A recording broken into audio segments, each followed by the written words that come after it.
progressivement. On va pas vous dire, on va pas tout vous priver en même temps. Parce que directement, ça balance, ça bascule de l'autre côté. Puis ça crée l'électrochoc. Merci. Nous allons prendre la colère. On prend la colère.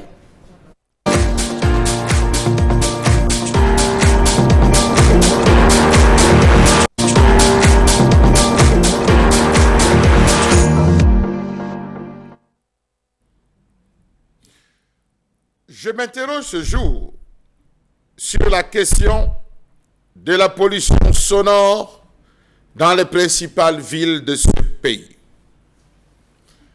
Comment comprendre le non-respect de la loi du 5 août 1996 relative à la gestion de l'environnement au Cameroun, qui dispose en son article 60 alinéa 1 que des personnes à l'origine de toute émission de bruit et d'odeur susceptibles de nuire à la santé de l'homme et de constituer une gêne excessive pour le voisinage ou de porter plainte ou de porter atteinte à l'environnement, doivent prendre toutes les dispositions nécessaires pour les supprimer.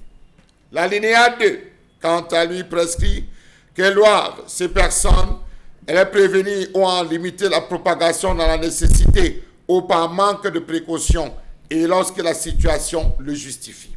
À l'alinéa 3, il est demandé aux communes de prendre toutes mesures exécutoires destinées d'office à faire cesser le trouble. En cas de nécessité, elles peuvent requérir le concours de la force publique. Que dire du non-respect du décret numéro 2011-2583-PM du 23 août 2011 portant réglementation des nuisances sonores et olfactives, signé par le Premier ministre Joseph John Bouté. L'article 261 du Code pénal camerounais, lui aussi, dispose qu'elle punit d'un emprisonnement de 15 jours à 6 mois et d'une amende de 5 000 à 1 million de francs CFA, ou de l'une de ces deux peines seulement, celui qui par ses activités pollue une eau potable susceptible d'être utilisée par autrui, pollue l'atmosphère au point de la rendre nuisible à la santé publique et pollue par des nuisances sonores. Voilà un ensemble de 3 textes bien réglementés, écrits noir et blanc. On va plus loin. D'après l'article 262 et d'après ce texte, les sons émis ne doivent pas dépasser 70 décibels.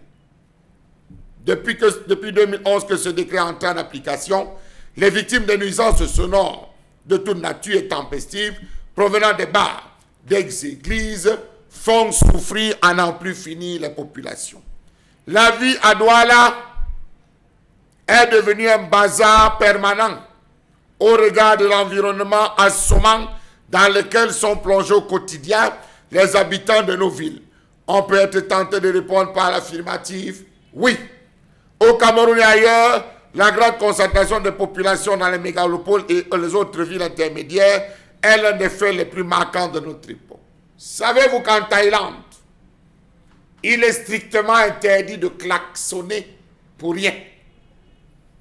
Thaïlande, klaxonner pour rien. Apprenez la patience et on ne peut klaxonner qu'en situation d'extrême urgence. Vous ne pouvez pas faire 2 minutes à quoi, c'est dans tous les sens. Les klaxons pour rien. On klaxonne. Prenons juste ce cas. Parce que le klaxon a été répertorié comme une nuisance sonore. Il a été conçu pour des situations extrêmes. Une grande partie de la population urbaine de nos villes est confrontée à tout. Les riverains des routes, les riverains des voies ferrées, d'aéroports, des ports et zones industrielles, ils entendent tout. Les voisins de discothèques des zones marchandes, des chantiers, des salles de concert, des églises, tout il va, on ne sait plus là où on se retrouve. Chez soi est devenu le lieu public. Les domiciles sont devenus désormais des boîtes de nuit. Non pas qu'on y joue de la musique, parce qu'on peut y danser et recevoir des sons. Faites un tour à Bonamoussadi. Entre Denver. Ancienne mairie de Douala 5e. Regardez toute cette rue. Douala 3. Lokpom, Bepanda, Dedo, Bali, Ange Raphaël, Aqua. C'est la totale. On est assailli à longueur de journée. À longueur de journée par des bruits sonores. Puis, nous avons des assistants pasteurs, des futurs pasteurs qui désormais se baladent avec des baffles mobiles. Karaoké. Vous ne pouvez pas vous reposer une seule seconde dans cette ville. Allô, allô, allô, confie ta vie au Seigneur. Le Seigneur a ta vie. Vous vous retrouvez encerclés par des sons. Et ceux qui jouent la musique dans leur voiture, telles des boîtes de nuit, vous vous demandez finalement, on se trouve où? Plusieurs plaintes venant des populations voisines de ces foyers de nuisances sonores ont été déposées auprès des autorités de la ville. La sous-préfecture de Douala-5, à elle seule, a plus de 1500 requêtes. Le sous-préfet ne s'est jamais levé. La sous-préfecture de Douala-1er a déjà reçu, je n'en compte pas. Bonabéry a déjà reçu. Village a déjà reçu. Une panoplie de plaintes. C'est comme ça. Pourquoi est-ce qu'on ne sévit pas? Mais on est les premiers à l'arrêter des pauvres bensikineurs parce qu'ils n'ont pas de chasuble. On est obligé d'aller faire. On évite de résoudre ce problème. Aujourd'hui, c'est vendredi. C'est un jour de veillée. C'est un jour de prière. C'est un jour pour chasser les démons. C'est un jour pour retrouver. Vous allez vous rendre compte que dans le quartier, on a déjà sorti les baffles. C'est en route. Chacun a commencé les chansons dans son église. Vous avez des quartiers de 5 églises. Comment peuvent dormir les populations? Toutes les églises de réveil sont dotées d'un orchestre de musique qui accompagne les activités au programme. Culte d'adoration, délivrance, nuit de traversée. Ces maisons de culte ont pour mode opératoire et principale caractéristique les chants assourdissants. On tape les mains, on écrase Jésus, on saute. On écrase Satan, autant pour moi. C'est donc le calvaire pour les riverains et voisins de ces églises. Deuxième point, les fidèles qui crient à tue-tête, parlant dans des langues incompréhensibles. Des individus qui à longueur de journée sont en train de prier tout en faisant des grands bruits. Les débits de boissons, cocktails au décibel. Dans la capitale économique camerounaise, chacun roi chez lui. Quartier Bépanda, c'est grave. Aqua, c'est grave. Bona prison. Ça, on n'avait jamais entendu. Bona prison. Vous passez à Bona prison à partir de 19h à 20h. Vous croyez que vous êtes dans une rave. Les spectacles de rue, au bord de la plage, où on utilise des sons avec des jeux de lumière sur des rues, dans un quartier résidentiel, du jamais vu. Est-ce que le sous-préfet de Douala 1er ne voit pas cela? Bona prison est devenu un désordre, un capharnaüm total.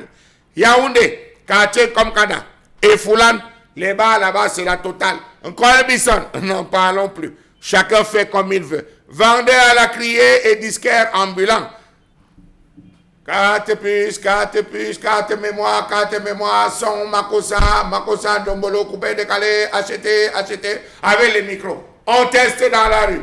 À quel moment pour avoir la paix? On vit dans le désordre. Taxi, haut-parleur à 4 roues. Vous ne pouvez pas vous reposer dans cette ville de Douala. Les textes sont clairs. Les sous-préfets refusent de travailler. Vous avez des bensikineurs qui enlèvent l'instrument qui empêche le retentissement des bruits. On les voit circuler avec des klaxons de tout genre. Vivement qu'on rencontre une vie calme et paisible. Lorsque vous allez à Paris, chez mes sous-préfets en villégiature, vous suivez autant de bruit comme ceux qu'on reçoit dans nos villes. La majeure partie des habitants de Douala ont des soucis d'écoute. Dans toutes les maisons, vous allez entrer, c'est difficile de suivre le volume à 2 ou à 3. Le volume commence toujours à partir de 7. Oui. Le volume commence toujours à partir de 8. Parce que c'est là où on essaie de comprendre. Parce que toute la journée, on a reçu une somme de bruit.